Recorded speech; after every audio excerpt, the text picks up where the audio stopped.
Hi everyone, అందరు ఎలా ఉన్నారు? నేను భివండి పిల్ల శివాని. ఈరోజు అయితే చాలా టేస్టీగా అండ్ డిఫరెంట్గా ఉండే ఉసిరికాయ కొబ్బరి పచ్చడి చేద్దాం. 5 ఉసిరికాయలు ఉండే, దాంతో సింపుల్గా ఇంగ్రీడియంట్స్ చాలా తక్కువ ఇంగ్రీడియంట్స్తో చేసిన టేస్టీగా హెల్తీగా ఉంటుంది. వేడి అనే అన్నంలోకి మాత్రం గీ వేసుకొని తింటే, అదే అండి నెయ్యి వేసుకొని తింటే నెక్స్ట్ లెవెల్. అసలు ఎలా చేస్తున్నానో చూసేసేయండి, మీరు కూడా ట్రై చేయండి.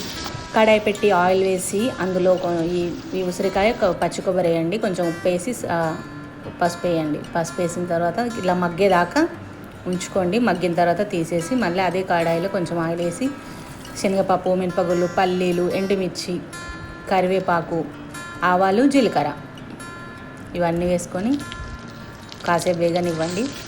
వేగిన తర్వాత చల్లార్చిన తర్వాత మిక్సీ జార్లో వేసుకొని ఉప్పు వేసి మిక్సీ పట్టుకోండి.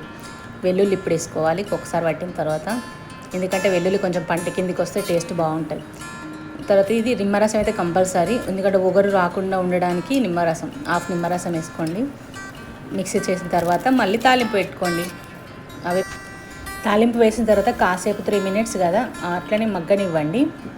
కొంచెం ఆయిల్ పైకి తేరేదాకా కొంచెం మగ్గనివ్వండి. మగ్గిన తర్వాత స్టవ్ ఆఫ్ చేసి వేడి అన్నంలో వేసుకొని తింటండి. నెయ్యి వేసుకొని తింటే మాత్రం సూపర్ నెక్స్ట్ లెవెల్ టేస్ట్ అసలు.